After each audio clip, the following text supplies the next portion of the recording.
인도가 드디어 중국을 향해 한국산 K9 자주포를 발사해버리는 초유의 사태가 벌어지자 히말라야 인근에 배치된 중국 군사기지 10곳이 순식간에 형체조차 알아볼 수 없게 되었습니다. 이번 사건은 오래전부터 누적되어 온 국경 분쟁의 갈등을 폭발적으로 분출시킨 결과물이었습니다. 특히 인도 측에서는 중국군이 못이 박힌 야구방망이로 인도군을 위협하거나 실제로 휘둘러 인도군 장병들이 심각한 부상을 당한 사례가 너무 많았다라는 인도 국방장관의 강경 발언이 결정적 계기가 되었다고 밝혔습니다. 인도와 중국은 히말라야 고원 지역을 둘러싼 영토 분쟁으로 끊임없이 대치해왔습니다. 그동안은 주로 소규모 충돌과 무력 시위 수준에 그쳤지만 최근 중국 병력이 차륜형 자주포와 특수부대를 추가로 배치하며 도발을 강화했습니다. 더 나아가 중국군 일부가 못 박힌 야구방망이를 이용해 인도군 순찰대를 협박하거나 물리력을 행사하는 사례가 수십 차례 보고되었습니다. 인도 국방부는 이러한 비인도적 행위에 강력히 항의했으나 중국은 오히려 영토 보호를 위한 정당 행위라는 입장을 고수하며 상황을 더욱 악화시켰습니다. 결국 인도 군부는 자위적 차원에서 중국 군사기지 주요 거점을 즉각 타격하겠다는 결론을 내었습니다. 이 과정에서 인도가 선택한 무기는 다름 아닌 한국산 명품 자주포 K9이었습니다. K9 자주포는 155구경의 강력한 화력을 발휘하며 최대 사거리 40에서 50km를 충분히 지원합니다. 게다가 산악 지형에서 필요한 고각 사격 능력도 탁월해 높은 고원을 배경으로 하는 히말라야 분쟁지에서 그 진가가 유감없이 발휘되었습니다.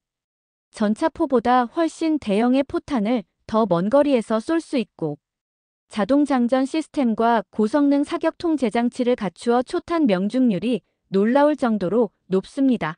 인도가 K9을 극찬한 세 가지는 첫째, 고가등판 능력 험준한 지형에서도 기동에 어려움이 없도록 설계되어 60% 이상의 경사도 무리 없이 오르며 안정적으로 포격 위치를 잡을 수 있습니다.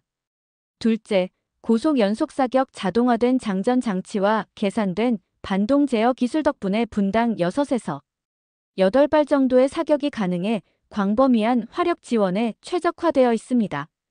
셋째, 극한 환경 대비 혹독한 추위와 열악한 도로, 사정을 고려한 방호력과 기계적 설계가 적용되어 배치 후 곧바로 전투에 투입해도 문제없이 작동합니다. 이번 실전 상황에서 인도군은 레이더와 정찰 자산을 통해 파악한 중국군 군사기지 좌표 10곳에 대해 K9 자주포를 일제히 발사했습니다. 터져나가는 굉음과 함께 155mm 포탄이 중국 진지를 순차적으로 타격했고 몇 차례의 재장전 사격으로 주둔 중이었던 중국군 시설이 잿더미로 변해버렸습니다. 특히 통신지 휘소와 헬기 경납고, 탄약 보급고 등이 직격탄에 맞아 통째로 파괴되는 장면이 인도 드론 카메라에 고스란히 포착되었습니다. 중국은 한때 한국산 무기 기술력을 조롱하며 자신들의 무기가 세계 최고라고 자부했습니다. 특히 중국 내 군사 채널과 관영 매체들은 한국의 K9 자주포에 대해 저렴한 가격만이 장점일 뿐 정작 기술력은 뒤떨어진다라며 비웃었습니다. 그러나 최근 전개된 세계 각지의 무기 평가와 실제 인도 분쟁 지역에서 운영 결과를 통해 완전히 반전된 상황이 벌어졌습니다. 이제는 전 세계 언론 및 K9을 수입한 국가에서 한국산 무기 체계에 주목하며 K9 자주포야말로 동급 최강이라는 찬사를 아끼지 않고 있습니다. 이번 사태를 계기로 인도군이 초기 도입 물량 100문에 이어 추가로 100문 이상을 더 구매하기로 했습니다. 이미 1조 원이 넘는 사업이 승인되었으며 현지 매체들은 이를 두고 메이드 인 인디아 K9 바지라는 역대 가장 성공적인 인도 무기 사업이 될 것이라며 대서특필했습니다. 인도의 도로망이 열악한 히말라야 지대에서조차 K9이 제 기량을 발휘하자 중국산 SH-1이나 SH-15 같은 차륜형 자주포는 비교가 되지 않는다라는 평가가 따르고 있습니다. 사실 중국도 라다크 지역에서 자주포를 배치하고 있으나 그 주력인 SH-15는 차륜형 특성상 반동 제어가 어렵고 지형 돌파력에서도 약점을 드러냈습니다. 포반이 발사 시마다 땅속에 고정용 스페이드를 박아야 하기 때문에 포탄 발사 간격이 크게 지연되고 정확도마저 낮아진 것입니다. 더욱이 고산지대에서 유지보수가 힘들어 고장이 발생하면 곧장 본토로 장비를 되돌려야 하는 불편함이 큽니다. 결국 중국 언론은 이를 감추려 애쓰면서도 한국산 K9은 싸서 많이 팔리는 것일 뿐이라고 말하지만 실제 무기 시장은 가격이 전부가 아닙니다. 가동률과 성능, 신뢰성 그리고 극한 환경에서도 이상 없이 작동되는 전천후 능력의 바로 핵심입니다. 일각에서는 중국이 한국의 K9 자주포를 비공식적인 루트로 통해 대규모로 사들이기 위해 난리가 났다는 충격적인 소문이 돌고 있습니다. 일부 군사 전문가들은 중국이 공식 수출 계약 없이 K9을 받아내기 위해 각종 비밀 루트를 총동원하고 있다는 폭탄 발언까지 내놓고 있습니다. 더욱 놀라운 점은 중국이 단순히 K9 한두 대를 노리는 것이 아니라 무려 전략적 불량을 노리고 있다는 주장입니다. 이는 한국 방위 산업의 핵심 제품을 중국이 손에 넣으려는 의도가 상당히 집요하고 조직적으로 이루어지고 있음을 시사합니다. 전문가들 사이에서는 K9 자주포가 가진 화력과 기동성은 세계 최고 수준인데 중국은 이를 자국 기술력 향상은 물론 대외 무력 과시용으로 활용할 가능성이 높다는 평가가 지배적입니다. 그야말로 한국의 주력 자주포를 기반으로 차세대 한국형 무기를 역설적으로 중국이 양산한다는 의심까지 들고 있습니다. 특히 이번 사태가 수면 위로 떠오른 건 방산업계 내부에서 흘러나온 여러 의혹들 때문입니다. 중국 측 대리인으로 추정되는 인물들이 한국 부품업체나 중간 브로커를 찾아다니면서 막대한 금액을 제시하며 거래를 시도했다는 증언이 쏟아지고 있습니다. 일부 브로커들은 이 정도 금액이면 뒤탈 없이 K9 일부를 빼돌릴 수 있다라는 협박성 제안을 받았다고 전해집니다. 한국 정부와 방산기업들은 공식적으로 그럴 리 없다는 입장을 밝히고 있지만 소문은 끊임없이 확산되고 있습니다. 일각에서는 K9 생산 라인 일부가 외부 요인에 의해 지원되고 있다는 의혹이나 제작사 직원들의 보안 의식이 도마 위에 올랐다는 주장, 그리고 중국 스파이가 이미 한국 내에 깊숙이 침투했다는 가설까지 제기되고 있습니다. 이번 의혹에 대해 군사 전문가들은 중국이 정말로 K9을 손에 넣게 된다면 동북아 안보 지형에 엄청난 파장을 몰고 올 것이라고 경고했습니다. 또한 한국산 무기의 기술적 우수성에 대한 전 세계적 관심이 커진 만큼 K9을 복제해 제3국에 수출하려는 부정거래 가능성도 배제할 수 없다는 우려가 나오고 있습니다. 중국의 자화자찬과 달리 유럽 국가들도 K9의 우수성을 대대적으로 언급하고 있습니다. 북유럽의 핀란드는 최초에 K9 48문을 구매한 뒤 운영해보니 생각 이상으로 뛰어나다며 동일 수량을 추가 도입하기로 결정했습니다. 혹독한 추위와 눈보라가 몰아치는 겨울철에도 K9은 막힘없이 작동해 핀란드 포병들이 강력한 신뢰를 얻었습니다.